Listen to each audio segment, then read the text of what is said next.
And we're live. So we obviously couldn't do it, but like they had asked about using or potentially using, I'm not gonna say like it was a sure thing, but potentially using an AK-50 in John Wick 4. What's an AK-50? That was kind of the weapon Nice gun. system I was developing.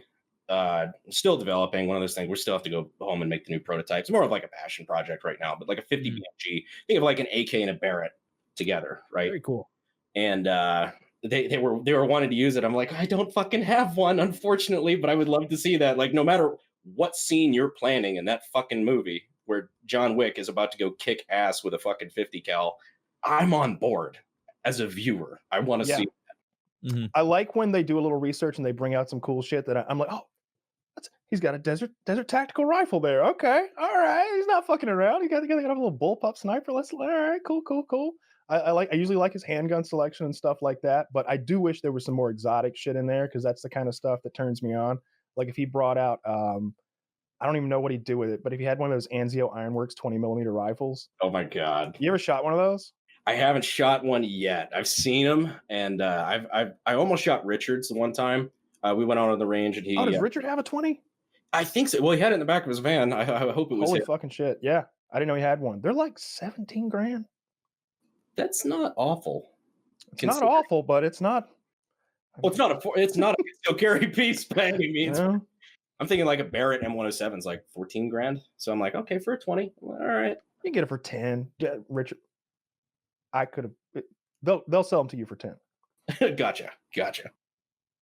But in any case, that Anzio Ironworks, for those who don't know, it's a 20mm bolt action rifle. 20mm, I'm pretty sure, is what the F-18 fighter jet shoots as its like machine gun round. Like 50 cal is 12.7mm, and we're talking about 20mm and way more powder. Like the whole thing is like way bigger like weapon system. Yeah, this is enormous. It's 6 feet 8 inches tall. The different variants are different lengths. I could barely pick the goddamn thing up. You know, it's like 110 pounds, the one I was playing with. Jesus. And you know, it's not like a 110-pound barbell. It's a rifle, so it's balanced funny. And heavy, so you can't just like stand like Call of Duty and just hold it out, you know. I don't think I attempted that. I like it, but the barrel is super long, like it's above my head when I've got it sitting on its buttstock next to me.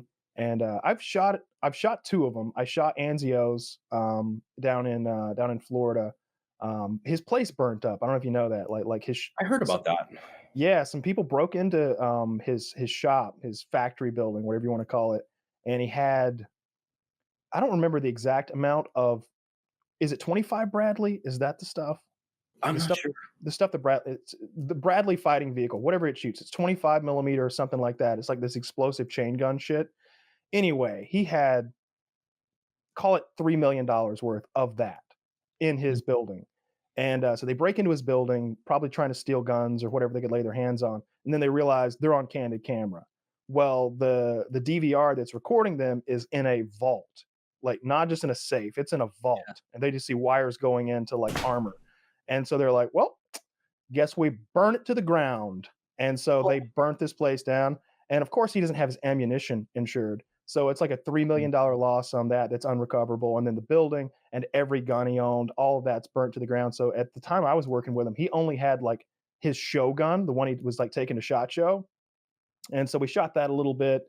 But he didn't even have a scope anymore to mount on the thing because I don't think a standard Leopold is going to stand up to the recoil. It's going to fucking shake the bitch apart. So I had to go up to like West Virginia to a guy who actually just had one and was friends with Anzio and shoot his. It was suppressed. And this guy, I don't remember his name, but he was an author. He had written many of the reloading manuals that I was like, I own your manuals. I was like, they're on a bookcase at my dad's house. Like his name. We've been using this, huh? Robert? Oh, I wouldn't remember this guy's name at this point. West Virginia, mountain dwelling. Yeah. Scary guy. You know, that narrows it down. Older gunsmith who writes a lot of books. Yeah, that would describe him pretty well. But I shot his 20 prone, and my shoulder clicked for 2.5 years. Like I've only shot 2 things that actually hurt and kicked hard, and one of them was his 20 shooting it prone because I'm not good at that, and I didn't have my shoulder on it properly, and my shoulder clicked for 2 years legitimately. When I would like just do something like this, it's click click click click. I'm like, Jesus Christ. Why'd you do it prone instead of sitting down? I don't. He didn't have a table to put it on. Like we're just in his backyard shooting the thing, and again, it weighs like 100 and something pounds, even more loaded, and with a scope on it and everything. It was And something then recoil. It can actually come off the table pretty easily and just fall over. it's a ton of recoil too. Yeah, it's a gargantuan fucking gun. Is it for anti-material stuff like armor piercing? It's Well, meant. it's not meant to be a bolt action rifle. It's something that it's just a guy. Like it'd be like if one of us was just like, hey, what if we just made a gigantic bolt action rifle? Well, what bullet would we put in it? Well, what do fighter jets shoot? Let's put that in there. Like, Fighter jets shoot. yeah, that's literally what Hellfires. What do you think? Yeah, like it would. It don't have to be like registered as a destructive device. It's a DD. Yeah, yeah, and then the other thing that I shot that actually hurt was what's Bob's first name? Dangerous, I think. Dangerous Bob. Dangerous Bob. You know Dangerous Bob? I don't. I know people who run into circles, but I have never met him yet. Yeah, like Ira Sellers and all those guys. Dangerous Bob. That's what Dangerous. they. Yeah, that's what they call him. You'll notice he's missing a little bit of one of his fingers because he blew it off depriming 50 BMG shells. And whenever I'd mess around with him, it seemed like his like favorite shit to play with was explosives and flamethrowers and big bore guns that he'd make himself. And I don't remember exactly what he'd done, but essentially what he had done was take like a 20 gauge single shot breakdown shotgun and make brass for it, and then load up big bore rifle shells for that. So he had like, I'm making up numbers here because I don't remember the specifics, but let's just say it was shooting a 900 grain bullet, 1600 feet per second or something like that, and a breakdown shotgun that weighs 2.5, 4 pounds, somewhere in there. This light ass fucking, like chest, like wooden stocked 20 gauge, like thing you'd see in a pawn shop somewhere for $100. Something meant for a quarter of the recoil. A tenth the recoil. It kicked so fucking hard. Every time I would shoot it, I would like, all right, well, can't flinch on camera. So I have to lean into this motherfucker and squeeze and just take it. And it's the equivalent of like telling some big professional boxer or something to like hit you in the chest as hard as they can, but you can't flinch or move. You just gotta be like, all right, do it while I try to look badass.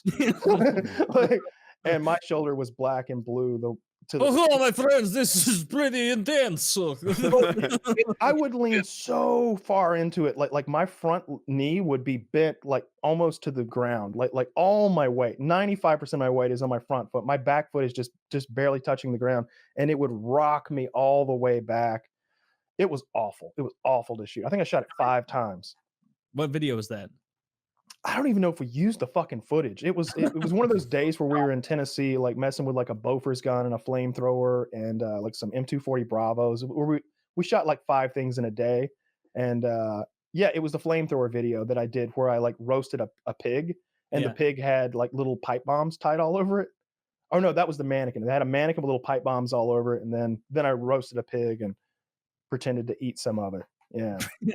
Wait, you pretended? Yeah, I didn't cook a pig with napalm and then eat the napalm. I just put some ribs that I bought from a barbecue joint on the back of the pig. You Damn, couldn't tell that? Fourth wall. No, It's fucking gag. Fourth wall destroyed. Yeah. My childhood. There are people who still believe he's Russian, so there are absolutely people who thought that he was pulling meat off of a flamethrower. I mean, I made it look like I was. We had like a nice, delicious rack of ribs attached to the back of that roasted pig. But yeah, I wasn't going to eat pig I had cooked with napalm. Yeah, it's not safe. Probably not. Going back to the recoil thing, at one point I had, I really only had recoil fuck me up one time. And it was one of our 50 prototypes for the AK-50 had failed. So, semi-auto guns cycle a lot softer than just single shot guns. It failed, so the bolt seized, and so it basically was a single shot rifle. And I was leaned over. This was entirely my fault. I was leaned over really aggressively because I had the barrel on a 9-board, and it's just like resting there. So all the recoil is going to my shoulder. Had no recoil pad or whatever. Just had a PRS style buttstock with plastic on the back. Leaned super forward, and it broke my clavicle. Mm. When I wear it. Like you can see, I still have it in slow motion. You can see in beautiful iPhone slow motion all of the rearward motion, and like it broke my clavicle pretty early on, and all of that you're seeing pushing in is like past the bone. Oh, Oh God. is it still fucked up? Those clavicle injuries never heal all the way right. I don't know why they don't fix them. It wasn't fully off. Like it wasn't a complete fracture. It was just like it was It's just fractured. cracked, so you're okay. Ah, good. Yeah, I see guys with clavicles that they don't put them back. Like so here's the bone, it breaks, and then it heals like a Z, a letter Yeah. Z. You, like and it's layer like, it on Why top don't of you look? I broke my leg. It had a problem. They put a plate on the side of it with screws. It's like an internal splint, and then you just live with that forever. Why don't they do that with clavicles? Why do they let them heal like Z's? They don't do that with legs, arms. I don't know, but I've always been apart. afraid of that injury. And it's a really easy bone to. I've said before, a guy I played hockey with took a check at a really bad angle, and it like severed it in two, like broke in half. And I remember being in the locker room. I wasn't playing the game, and like just seeing like as he'd move like the little bits, and he was like green about to vomit. We were maybe like 15 at the time, and like now, like you see him like with his shirt off, like one shoulder is slightly closer to his center mass than the other, and if he like moves it forward, you can just see, just like what he said, instead of like this, like a straight line and then a block and then a slightly lower clavicle line. Like it seems like a lazy ass surgery. We should have that figured out. Dude, fuck that. Yeah, looks awful. What if you broke both of them and you're just all fucked up, all T-Rex armed? I was gonna say, my luck, they're gonna go in with like a screw and try to do the plate thing and have one like that's just like a cut hair too long, just puncture my fucking carotid artery. Just like, oh, neat. Now I get it. That's why you don't do that. I should have just dealt with looking a little silly. I guess you didn't even break yours, so you don't even look silly. You look fine. If I were my buddy who that happened to, I would have been pissed.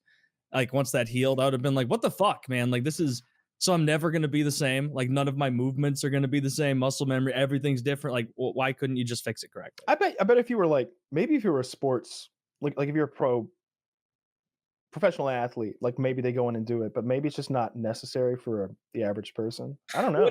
What if they give you the option and there's a difference in copay or something, and your parents just said, no, they just don't do that. Yeah. Just like, there's no solution for this. And you look it up. My parents were fucking cheap. It's like the Family Guy where they're like, where Joe goes in and they're like, well, Mr. Swanson, we can give you new legs, but unfortunately your insurance doesn't cover it. And he's like, well, what does my insurance cover? And they're like, well, this wheelchair, Mr. Swanson. Jesus. Oh, no.